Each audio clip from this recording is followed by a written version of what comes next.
Hello, everyone. Welcome in to our webinar series, Building a Better America, a Small Business Resource Community. We'll be getting started shortly. Thank you again for coming and joining us for this great discussion.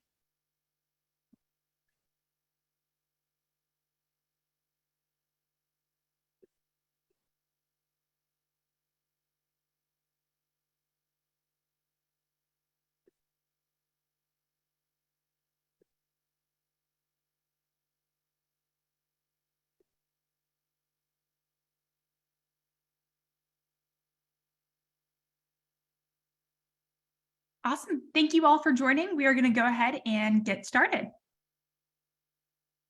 So a few housekeeping things before we move on to the rest of the webinar. We like to remind folks that if you have a question, please type it into the Q&A, and that the U.S. Small Business Administration does not endorse Public-Private Strategies Institute. This session is being live streamed and recorded, and don't worry because we'll be sending over the recording and the resources here today following this webinar. Also, please do not share any personal information in the Q&A function. With that, let's go ahead and get started and introduce Senior Advisor Renee Johnson. Thanks, Claire, and welcome to Building a Better America, a small business resource community, a webinar series brought to you by the U.S. Small Business Administration. Today, we are happy to discuss community initiatives and uplift small business owners with a discussion covering resources to help your business thrive as we're coming to a close for 2022.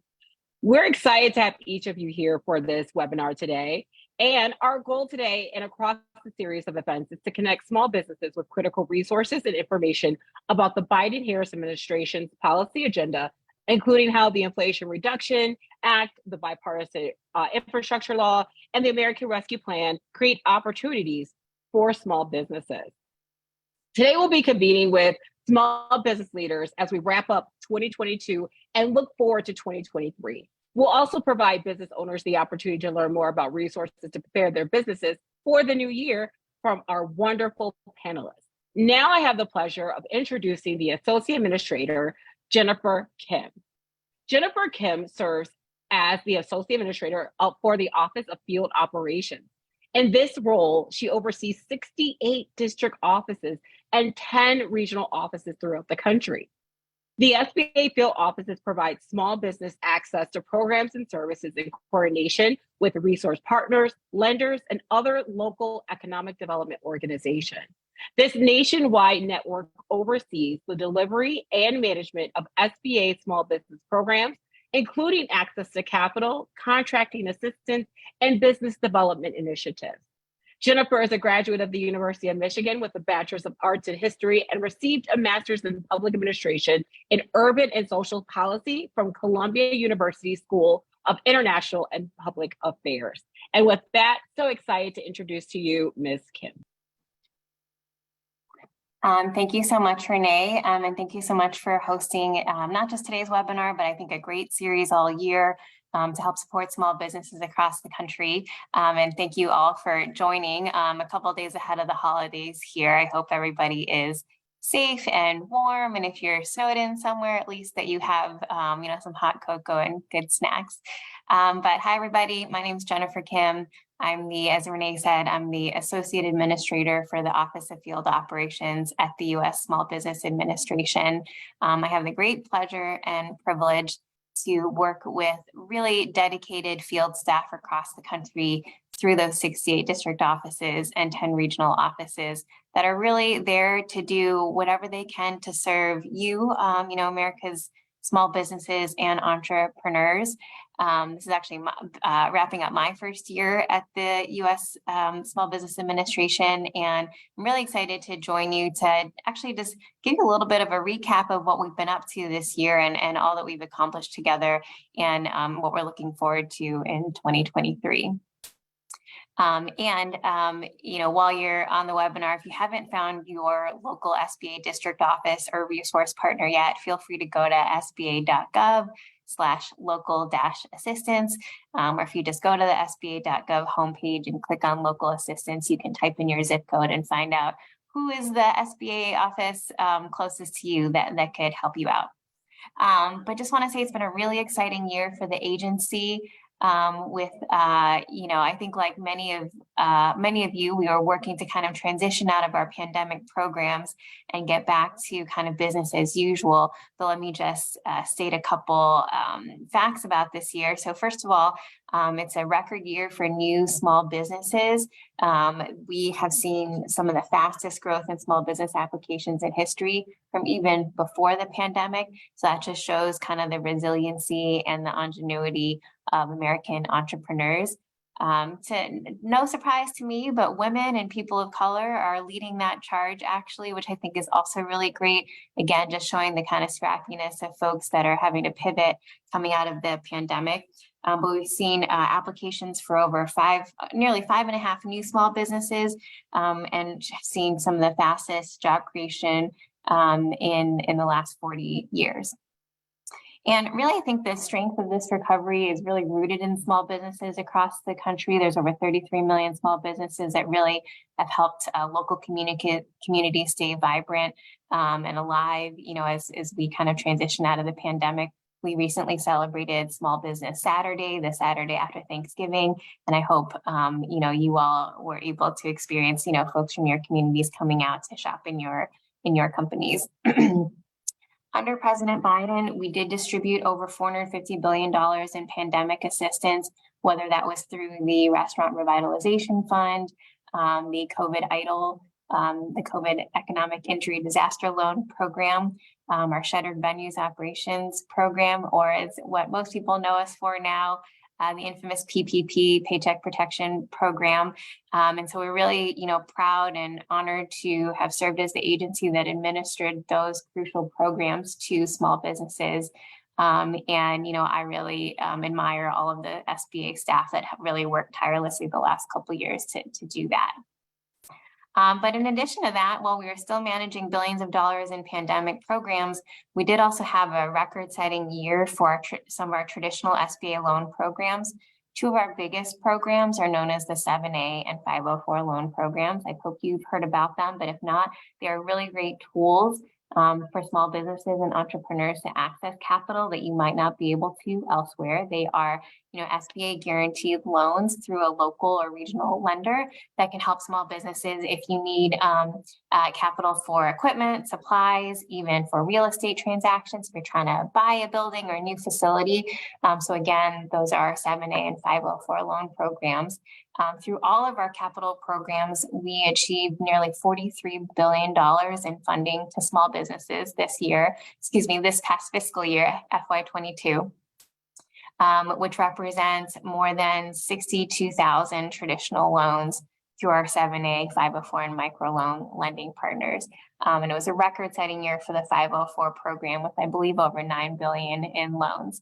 And, really that is demonstration of a few great partnerships. One is just SBA staff working with lenders to be able to get more of those loans out to communities and businesses and entrepreneurs locally. It also demonstrates a lot of great partnerships we had with other organizations that helped us to do outreach to make sure people knew about those programs and could access those. We don't want to be a secret. We want everybody to know about these programs and to know how they can apply and how they can access them, because we know they're helping to level the playing field for many small business owners and entrepreneurs. And really what was driving all of our work this year was making sure that historically underserved communities had access to these programs in a way that maybe they hadn't before. We developed some really great partnerships through, for example, our Community Navigators program, which partnered with organizations like the U.S. Black Chamber, the U.S. Hispanic Chamber, the International Rescue Committee, other organizations that have, great constituencies that also want to learn about how they can start and grow their small businesses. In addition, we formed really cool partnerships this year with organizations including Operation Hope, which is based in Atlanta, and also the National Panhellenic Council, which represents some of the fraternities and sororities, historically African-American fraternities and sororities. So we're really excited to work with some of these national networks to be able to reach even more people. So if you're part of any of those organizations, hopefully we're coming to a city near you, or you have seen a webinar that we've done to be able to learn more about our programs. Additionally, it was a record-setting year for federal contracting. The U.S. government is the largest purchaser of supplies and goods in the world, actually, and the SBA worked really hard to make sure that small businesses can also access those contracting dollars. There's a lot of money on the table. We want to make sure that small businesses are able to get those contracts as well to be able to grow and sustain their businesses. SBA, we work with companies to be able to get certifications that can help you qualify for some of those contracts if you're a small disadvantaged business, especially. And we also work to help people get funding to help fund those contracting projects through our surety bonds program, as well as other technical assistance that can help. So, this year our field staff did nearly 10,000 events just targeted around contracting, whether it was matchmaking events for folks that were certified and matching them up with, companies looking for bids, or through other programs to help, small businesses get access to those contracting dollars. So really, really great year for contracting as well. And actually, we were proud at the beginning of fiscal year 22 to also support with a very important contract to help the White House get COVID tests out to America as well. So that was all done with the help of a small business and SBA. Other things just to highlight, this month is actually National Write a Business Plan Month. And so many of our resource partners and district offices are offering webinars and events to help folks do that. We're heading into January pretty soon, which is National Mentoring Month as well. If you're not familiar, SBA partners with an organization called SCORE, which traditionally was actually retired business executives, but it's been expanded to also active working folks that are looking to mentor newer entrepreneurs and new small businesses. And that's a free program. Everything I'm talking about is a free program, whether it's a resource partner, contracting webinar, et cetera. If you haven't found your local SCORE chapter and see if there is a mentor that might fit your, your type of business or something that you're looking to do, but also encourage folks to do that again as we head into National Mentoring Month in January. That's just a very small number of the great highlights from this year. We've expanded our networks, both with our partnerships with lenders and nonprofits, other organizations, to be able to just continue to make sure that more and more people know about the products and services that SBA has. Again, if you haven't gone to sba.gov/local-assistance yet to find your local district office or resource partner, I really encourage you to do that. Although probably most of them are about to head out on vacation, so it might be more like January when you can meet with them. But again, just want to make sure that you all are taking advantage of the really great staff that we have all across the country to help you with whatever your business needs are. 2023, actually, we're heading into our 70th anniversary as an agency, so we're very excited to celebrate that. We were established in 1953 under President Eisenhower, so we are planning a lot of great events next year and hope that you can join us in that as we celebrate. So with that, I think I'm turning it back over to Renee, but thank you so much for having me, and we look forward to doing more with you in 2023. Thank you so much, Jennifer. And for those of you who just joined us or seeking additional information of the resources that Jennifer had mentioned, this webinar will be on our Facebook Live pages. So for Public-Private Strategies Institute, as well as the Small Business Administration. And then additionally, if you registered, you will get a copy of the PowerPoint presentation as well, emailed to you tomorrow with links to all the things that are being mentioned here. Now we're going to turn to a conversation with some amazing small business owners. We have first Ann Zimmerman, who is the owner and founder of Zimmerman and Co. CPAs. It is a public accounting firm with offices in Cincinnati and Cleveland, Ohio. Zimmerman's community endeavors include her founding co-chair role with Small Business for America's Future, her current treasurer position on the Anderson Area Chamber of Commerce Board of Directors, and past president for the same treasurer and lead advisor for multiple U.S. and Ohio congressional campaigns, creator and organizer of a financial literacy program for her local school district, co-founding organizer of Recovery Housing Project, and a pro bono work for many other not-for-profit entities. She has also been honored to speak to business leaders many times on topics such as budgeting and controlling cash flow. So excited to have you here today, Anne. Thank you, Renee. I presume you'll let me know if you don't hear me correctly, but I think I'm good. I will introduce myself. I'm Ann Zimmerman, but Renee has said it all, basically. And thank you. I just like to start by thanking Jennifer for the information on Small Business Administration. I have personally worked with a lot of people from SCORE, and it's amazing. You wouldn't, they're so knowledgeable because they're experienced business people.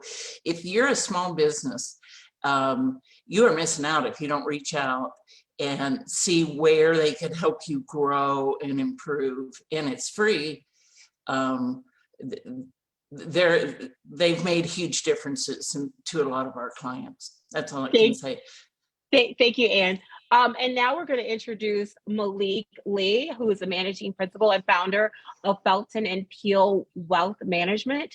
Mr. Lee is a CFP, CAP, APMA, and is a financial expert with nearly 2 decades of experience, and is a managing principal and founder of Felton and Peel Wealth Management.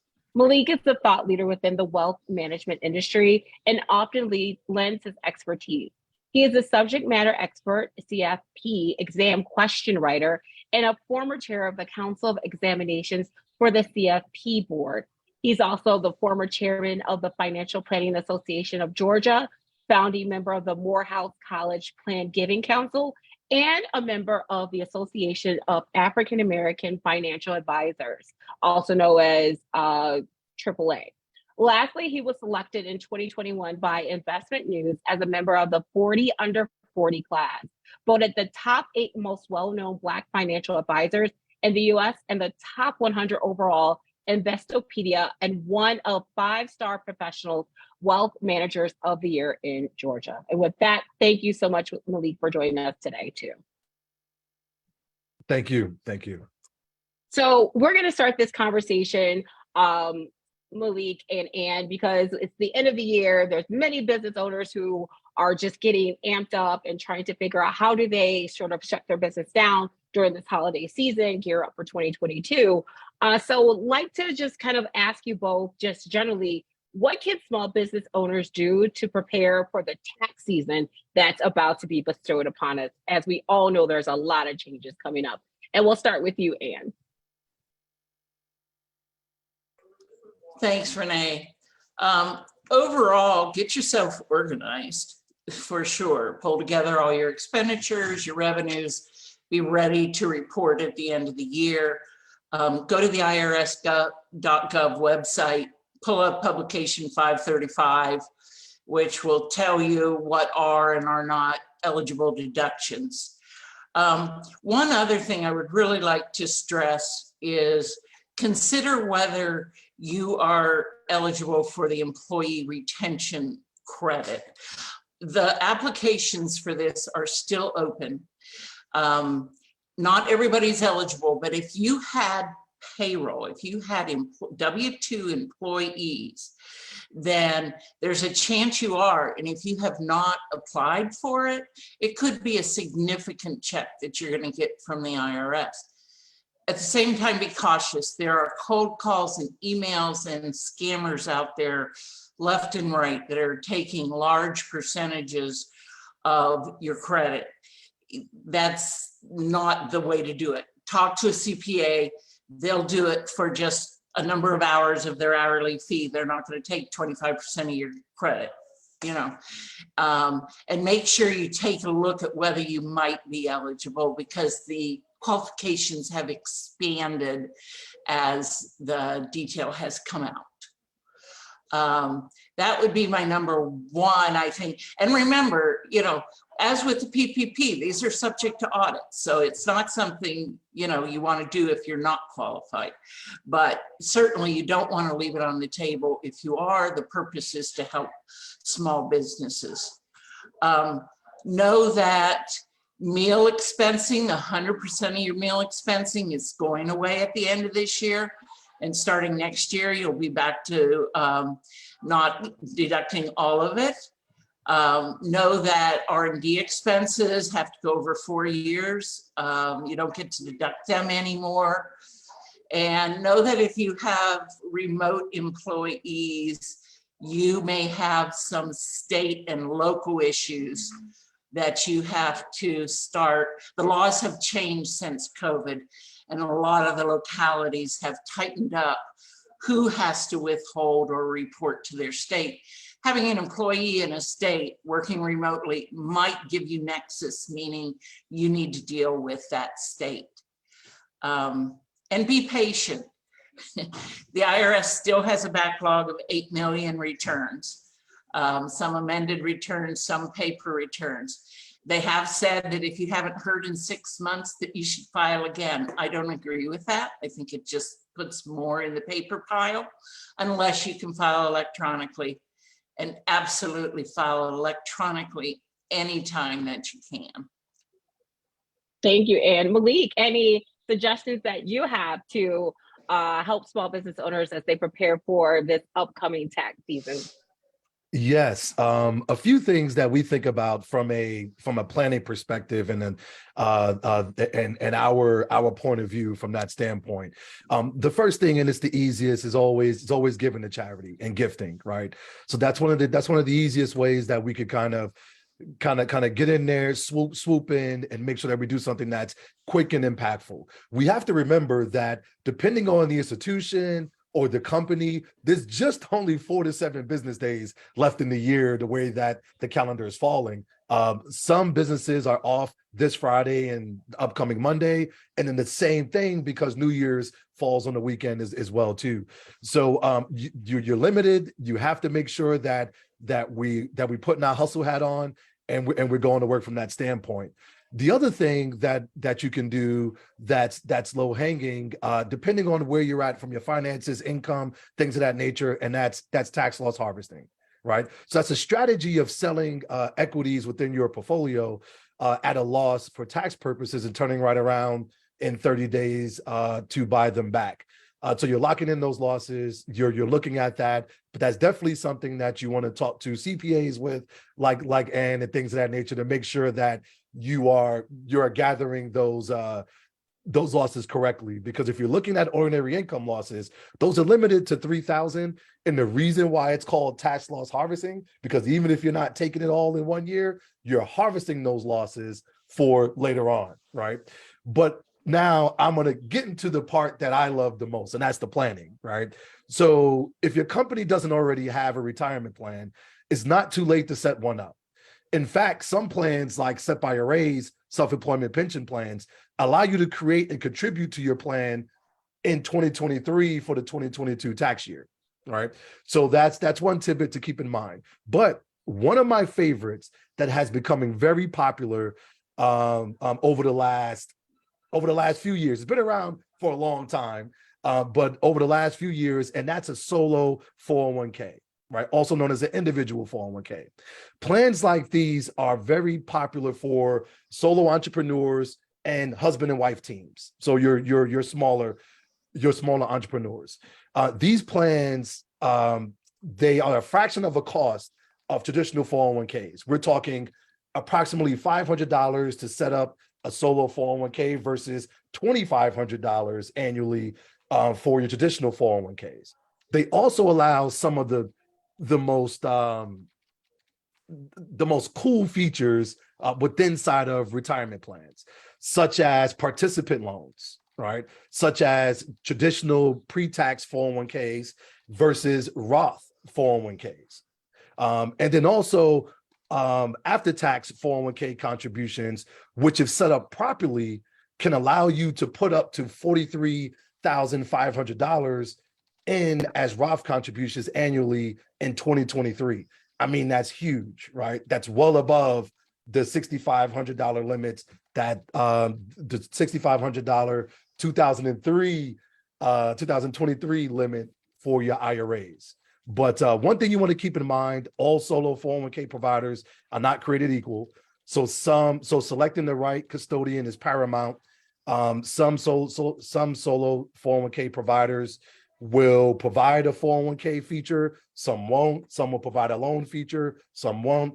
So selecting the right one is very, very important, but that's something that you can do in these next 4 to 7 business days going into 2023. Well, thank you guys for our first question. I mean, that was a lot to unpack there. I think many of our business owners are like, okay, what does ERTC mean? What does this all mean? And don't worry, we're going to help you all through all of this. So I'm going to come to you, Malik, for this question, because I think that like financial literacy is something that many people are sort of lacking and not necessarily taught in school. So like, what can small business owners do to improve their financial literacy and like tools, tips that you can help for their businesses? All right, so this might I'm gonna go left on you here, and this is probably not something that's too popular, but earlier in my career, when I was asked this question, I used to give literature to read and all this technical stuff in nature. But over the last 3 to 5 years, what I realized is I now encourage everyone to learn how to deal with the psychological aspects of finances and money. Right? Running a business that you founded can be very emotional. And sometimes we lead with that emotion and in our everyday business decisions. So therefore, I encourage individuals and I encourage people to read things about behavior finance and learning more so the psychology of money. That tool, that strategy can be applied no matter where you're at in your business, no matter what industry business that you're in. Not making emotional decisions, not doing things that can be bigger or be a headwind, if you will, to your business. All right, thank you for that. And I'm going to ask you this question because I think that this time of year is just overwhelming in general to people, whether it's in their taxes, whether it's holiday shopping and trying to figure out how they're going to manage the two with their business. So are there any pieces of encouragement that you might be able to offer to a small business owner who feels that they're overwhelmed by the upcoming tax season? Thanks, Renee. Yeah, for one thing, if you haven't gone shopping yet, I hear that there's going to be a lot of deals this week. So waiting paid off. As far as taxes go, it's not too late to put into your health savings account or into an IRA. Malik so correctly and wisely mentioned that you can put into SEPs and business plans up until your extended due, well, some are extended due dates, some are just original due dates. But you can also do that with your IRA, and you can also do it with your health savings plan. Now, a 529 plan, if you have an educational plan for a child or a grandchild or someone, those have to go in by the end of the year. So make sure you get that in before New Year's Day. If you have a low year, with the pandemic and all the change and all, I've seen some clients whose income has gone down in 2022. They took some gains earlier in 2021 and the market's not being good to them and some different things like that. If you have a lower than normal income year, consider a Roth conversion. And Malik could give me more specifics on this, I'm sure, but I think you have to do it by end of year. Is that right, Malik? Yes. Yeah. And what this entails is taking money out of your traditional IRA and moving it to your Roth IRA. So you have to pay tax on what you move, but if you're down with some losses this year, it could be low or no tax, depending on your tax situation. So talk to your tax person, and I do think you need a tax person, but then I'm not objective on that, and have them see what it would cost you to move that money, and then talk to your investment person like Malik or whomever you use and tell them to convert some money. You also can, and this is very hopeful, they never closed off the backdoor Roth contributions. They're called backdoor because if you're over the income limit to make a Roth contribution, you know, you can contribute it to a traditional IRA, not deduct it because you're over the limit, and then immediately convert it to a Roth. And it goes in with no tax because you have the basis. It's after tax dollars you're moving. So I think those are some very hopeful things. In addition, the IRS is getting back on its feet. As you all know, they got some funding, and I know there's some scary things being said out there about what it's going to do. They're going to chase you around. I happen to think it's going to let them get back to normal, and they are getting a little more back to normal. They're starting to process more, and that means they can help you, and that you'll be able to talk to them. And finally, there's not a ton of new tax law. That's a bright spot this year.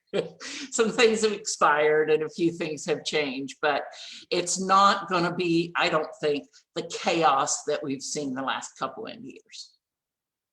Awesome. Well, this right here has been like a financial literacy class within 20 minutes. And I have a couple more questions, and I see there's a lot of Q&A questions for you and Malik. People are like, what was the name of the Roth or the IRA for husband and wife, or excuse me, the 401k for the husband and wife? So if you guys get a second, make sure you guys, respond back to those questions. But I wanted to kind of wrap up here with two questions. One is, and this one wasn't posed to you guys prior, so this is a little alley-oop extra one. There are a lot of people with concerns that they don't understand the new tax provision, where if you're getting a Cash App, if you're getting some money Zelle to you, you're a small business owner, what's the impact? And so I wanted to just pose that for like 30 seconds for both of you to answer, sort of like, what does that mean? As we know, a lot of small business owners use those types of products for sort of like payment rendering for their business. So how or what can they look forward to this tax season regarding that? And then also, as we're in these last few weeks of the year, is there anything that small business owners can do right now to start off 2023 on a great foot? So 2 questions posed at once. Okay, is that for me, Renee? Do you want me to? Yes, yeah, you can go first, Ann, and then we'll go to Malik. Okay, and I will gladly take his help on these. In the past, credit card companies had to issue a 1099-K to people who received money from others via credit card. So most of you small business owners know that at the end of the year, you have to issue 1099s. There's 2 new kinds. There's miscellaneous and NEC, just to make it a little more confusing. They split it in half. But so that's what you have to do, but you never had to, or you haven't had to include 1099s for people that you paid with credit card, because the credit card company does it for you. So now the government is saying, well, Venmo and Zelle and these things are becoming more popular. How are we going to treat them? Let's treat them sort of like credit cards. And so if you sign up with Venmo and you know you're a business, and they know you're a business, that's a key. If they know you're a business, if you're taking them as if you're an individual, this won't happen. But if they know you're an individual, they will issue the reporting underlying. So that's kind of the big difference there, Renee. As far as what can you do for next year, be organized. Start by be organized. Absolutely look into the employee retention credit before, while it's still open for application. It could make all the difference in the world to you. But if you don't use the software to keep your books, find one. I mean, I'm not going to boast names, but there's a zillion of them out there. And it's just like keeping a checkbook on the computer. So don't keep the checkbook on paper. Keep the checkbook in your computer program. They're free or cheap. They're well worth it. And what do you think, Malik? What can you add with me to that, what I said? Yeah, no. Well, first of all, I think you did a great job. I love the history, and that's, and you know, your years of experience was shown with the whole 1099 thing. So I've been following it because we've been asked that question too, to kind of make some sense of it. And just recently, and I think I saw the alert either this morning coming onto this call or last night, where someone in Congress is proposing the $10,000 limit. So that's just probably what's drawing this confusion. Everybody's seeing all these different numbers. And then Zelle made a release, I think sometime last year, that says, hey, the way that we set this up, we don't have to abide by some of these rules. So it's a lot of confusion coming in from that standpoint. So I understand the question.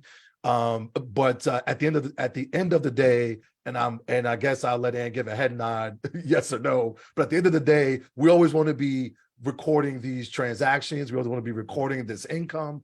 You know, that's what we want to be doing anyway. Why is that? We're on the call right now with the SBA, right? And the SBA wants to know all your income. They want to know all your expenses so that they can qualify you for the loan that you qualify for. You also have to remember that the more money that we hide, I guess, is the less we qualify for. So we're kind of hurting ourselves from that standpoint. So make sure you're reporting everything. Make sure that you're putting it on the book so that you can qualify and really do your business a service from that standpoint. Now I have a lot of things for financial advice. Just Renee, I'm gonna just raise your hand like we did in my grandmother's old school Baptist church, and I'll be quiet when I'm going over. But I want to touch on Ann's HSA comment. That is a great tool. We love HSAs in the planning space. Why is that? Because the money goes in tax deferred, tax deduction, it grows tax deferred, and if used for medical expenses, it comes out tax free. So we call that the triple whammy, right? No other account does that, right? From that standpoint. Now, the cool thing about HSAs, especially for my small business owners, if you put money inside the HSA, you have a healthy run, there's money left over. When you turn 65, there's no longer a penalty assessed there's no longer an early withdrawal penalty assessed to those funds. So they kind of start to operate like an IRA, right? So a great planning tool for medical, and then also something that you can use for your IRA. Also, inflation is running high, right? The Federal Reserve is increasing rates. What are we doing with the idle cash that's sitting in our business checking accounts, right? The online business banks, business checking accounts, they're paying yields 1 to almost close to 3%. So we want to make sure that we are taking advantage of those other yields to protect our cash from interest rate inflation risk and purchasing power risk, right? And then lastly, I will say this, two positive things. Well, I will echo also what Ann mentioned when it comes to the financials and keeping those up to date, keeping the books in order. It's hard to do future planning if you don't know where you are at today, right now. We need an updated profit and loss. We need the bookkeeping in order. It is so paramount. A lot of times people come to me because they hear something on Instagram or the Twitter or the bird, the Tweety bird, and then they hear something cool, and then they want to know how to implement this strategy, and they can't tell us where they are today. And lastly, the last thing that I will say is be positive as a small business owner. As Ann mentioned, it was rough coming out of the pandemic for most, especially when it came to the hiring standpoint. From a hiring standpoint, we were getting outbidded by the larger companies, people throwing out all these nice bonuses, especially in the tech space. And then just frankly, people not wanting to kind of work in certain positions. So now with the Fed tightening, the M2 money supply, the personal savings rate, all those things are decreasing. So that's kind of going to lead to changes in the unemployment rate, right? So now is the time that we can kind of save up our cash, get that great talent that we need to now be a tailwind to our business. So want to make sure everyone is being mindful and watching that. Wow. Well, this again, I feel like was like one of those power courses that we just got in financial literacy. Want to thank both Anne and Malik for all their information. And we see all the questions in the Q&A. Really quickly, HSA, Anne or Malik, can you just say what HSA, the acronym, means? Health It's a health savings. it's a health savings account. You need to have a certain deductible on your insurance, your health insurance, to be able to use one. It's for a high deductible plan. And then you can put, help me, like $6,500 for a family in, I think. For 2023, it's I think it's seven. What's 2022? Do you know? What's 2022? I think 7,300. 73, thank you. And if you don't qualify for an HSA as a small employer, there are HRAs, and there are a couple of these types out there. They've broadened also, and those are health reimbursement accounts. So if you don't offer, for instance, health insurance, you could offer an HRA, which could give tax-free dollars, no tax on you as the employer or them as the employee, to an employee to buy health insurance. So there are ways to do that as well, beyond the scope of this, obviously. Well, thank you both so much. This has been so helpful. And again, this is going to be replayed. It's on Facebook Live. So if you're watching it now and you need to go back and hear what HSA was one more time, you can do so because it will be there. But want to thank Malik again. Thank you, Anne, so much for joining us today. Thank you. Happy holidays. Thank you. Happy holidays. So now we're going to have a quick presentation about some of the additional resources and information from the IRA, the Bipartisan Infrastructure Law, and American Rescue Plan. We can go to the next slide. So the Inflation Reduction Act was, on Tuesday, August 16, 2022, the President Biden signed into law the Inflation Reduction Act, also known as the IRA, which will lower the cost for small businesses and working families. And by doing so, it's going to make healthcare more affordable, leveling the tax playing field for business owners versus large corporations, and reduce the deficit while also combating the climate crisis. So when we're talking about taxes, as you heard, there are many things that can be done, but more specific thing that I know that even Anne brought up was specifically talking about the IRS getting funding to ensure that they're able to do their business. So one, the IRA will not raise taxes on the vast majority of small businesses or working families. So this means that this is funded in a way by personal tax increases on small businesses or working families that are making under that $400,000, which is roughly 98% of all Americans. And then also this increased funding for the IRS will not be used to target small businesses or working families. It's so that they can upgrade processes and focus on areas of challenges for the agency. As we all heard from Anna and Malik, there's backlogs and all of that happening at the IRS. And so the funding is to be targeted for that and ensuring that the processes are sort of like amended and fixed. You go to the next slide. The healthcare portion of the IRA will make prescription drugs more affordable without hurting innovation. Additionally, it extends a 3-year extension through 2025 and enhanced subsidies for small businesses and who are buying their own healthcare coverage through the ACA. This also allows Medicare to start negotiating the price of some prescription drug prices beginning in 2026 and caps Medicare Part D out of pocket costs in 2025. Now for the Bipartisan Infrastructure Law, on November 15th of 2021, President Biden signed the Infrastructure Investment and Jobs Act into law. It's also known as Bill, B-I-L, making a historic investment of $550 billion in new funding for large infrastructure projects, supply chains, broadband, and drinking water. This is the largest investment in the nation's infrastructure since 1956. And some of the highlights of this is 55 billion in projects to deliver clean water, 65 billion to expand the country's broadband, 110 billion to repair and rebuild the country's crumbling roadways, and then 90 billion in modernizing public transportation.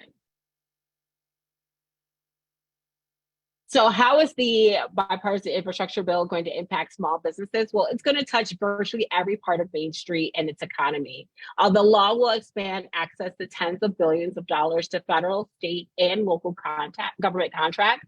The U.S. Department of Transportation is to award more than 37 billion in federal contracts. That's going to support an estimated 700,000 jobs per year and help small businesses hire new employees and reach new customers. This is fostering new development of Main Street small businesses in underserved communities. And you can learn more with their guidebook by going to build.gov to learn more about this particular initiative and how you can get connected to some of the contracting opportunities. The American Rescue Plan in 2021, Congress passed it, and it's also known as the ARP, CARES Act, if you will. It focused on helping small businesses and consumers. The supported the communities that were struggling in the wake of COVID-19. This plan provided critical support to those communities. It was provided through emergency grants, lending investments to hard-hit small businesses so that they can rehire and retain their workers. It distributed more than $360 billion in emergency funding for state, local, and territorial and tribal governments.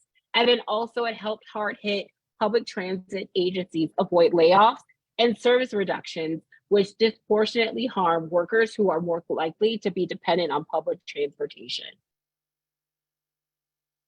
The ARP also created the Community Navigator pilot program, which is administered through the Small Business Administration. This is designed to reduce barriers that underrepresented and underserved entrepreneurs often face in accessing the programs they need to recover, grow, or start their businesses. There's a total of $100 million in funding to 51 organizations. Selected projects cover diverse communities across the US and Puerto Rico, and they serve as hubs. There's centralized lead organizations, which will be incorporated, which are the spokes. And those organizations have that built-in trust in their local communities. The goal is to connect small businesses to critical resources and assistance, including financial assistance and access to capital, contracting and procurement, marketing, operations, business development and exporting, and then industry-specific training as well is made available. So the tax incentive, the paid family leave tax incentive, is one of those incentives that Anne and Malik were just talking about. And under this program, employers can offer up to 12 weeks of paid family leave, and the leave can be used to take care of a family member. It could be for maternity or paternity with a biological or adopted children. And in exchange for offering the leave, employers will receive as much as 25% tax credit for the amount of wages replaced. The policy is targeted to hourly employees who would not otherwise have access to paid family leave. The employees who participate cannot make more, however, than $72,000 per year. And again, to see if you should be using this as you're winding down, preparing for your taxes, definitely talk to a tax professional to see if this is something that you should or ought to be claiming for your taxes this season. And then there's Made in America. This is ensuring the future is made in America by all American workers. It was launching a whole of government initiative to strengthen the use of federal procurement to support American manufacturing.